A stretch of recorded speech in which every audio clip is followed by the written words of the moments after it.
वो व्यक्ति कौन था? तो कहा कि वो एक महात्मा थे। तो महात्मा एक यात्रा करने जा रहे हैं, तो प्लेटफॉर्म पर बैठे हुए हैं, उनकी ट्रेन को आने में समय है, उनकी ट्रेन थोड़ी सी लेट हो गई।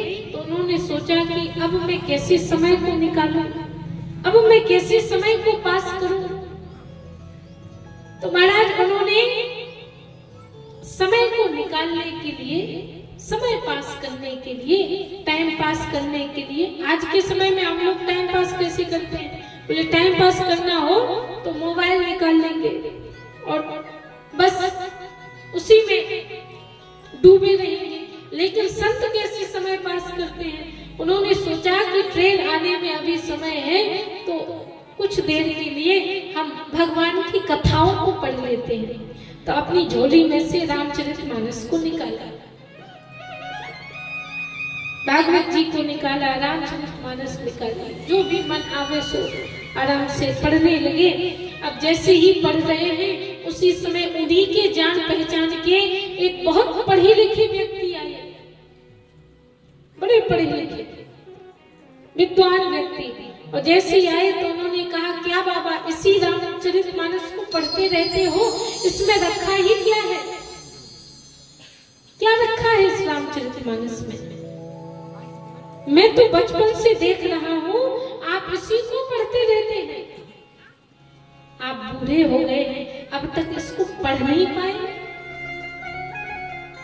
तो महाराज संत का जो हृदय होता है वो बड़ा कोमल हुआ करता है। संत का जो हृदय होता है बड़ा ही कोमल।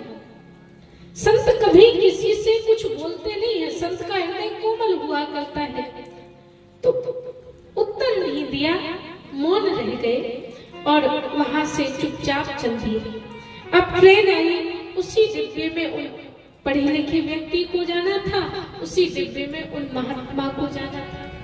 दोनों ही चढ़ गए और जैसे दोनों चढ़े तो महाराज जैसे ही ट्रेन ने प्लेटफॉर्म को पार किया तो पढ़ा लिखा व्यक्ति चिल्लाने लगा, भैया ट्रेन रोको, ट्रेन रोको, ट्रेन रोको।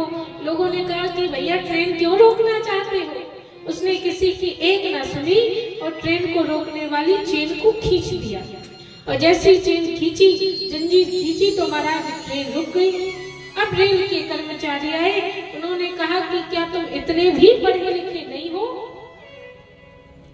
तुमको ये छोटा सा नोट दिखाई नहीं पड़ता? बिना किसी कारण के ट्रेन को रोकना अपराध माना जाता है, तुमने ट्रेन को कैसे रोक दिया? तुम्हें जुर्माना भरना पड़ सकता है, और यदि तुम्हारे पास जुर्माने का धन नहीं होगा तो तुम्हें जेल भी जाना पड़ेगा, कारागार जाना पड़ेगा। और जैसे इतना कहा तो कहा कि मेरे पास कारण है। क्या कारण है? बोले मेरे जो पत्नी और बालक थे वो तो प्लेटफॉर्म पर ही छूट गए। तो उस संत को बोलने का मौका मिल गया।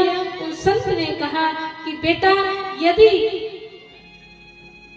तुमने रामचरितमानस को पढ़ा होता तो ऐसी भूल कभी न की होती, क्योंकि रामचरितमानस हमें जीवन जीने की कला सिखाती है, ग्रंथ हमें जीवन में चलना सिखाते हैं। अगर ग्रंथ पढ़े होते तो ऐसी भूल कभी न की होती।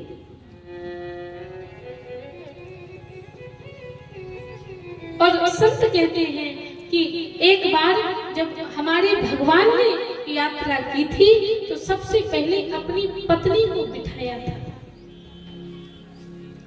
सबसे पहले श्री जानकी जी को बिठाया, इसके बाद में स्वयं बैठे। राम सखा तब नाव मंगाई, प्रिया चढ़ाए चढ़े रघुराई। सबसे पहले पत्नी को बिठाया, मैया को बिठाया, उसके बाद में स्वयं बैठे। कहने का तात्पर्य बोले जब भी हम यात्रा करें तो सबसे पहले अपने परिवारजनों को बिठाएं, अपने बालकों को बिठाएं, अपनी पत्नी को बिठाएं, अपने बूढ़े माता पिता को वाहन में बिठाएं, इसके बाद में स्वयं बैठे। ये यात्रा का नियम है। और उतरने का नंबर आया तब बोले उतरी ठाड़ है सुर सरी रेता, सीए राम गुह लखन समेता उतरने का नंबर आया तब भी श्री जानकी जी को पहले उतारा, इसके बाद में स्वयं उतरे। तो ग्रंथ हमें जीवन जीने की कला सिखाते हैं और पूज्यपाद श्री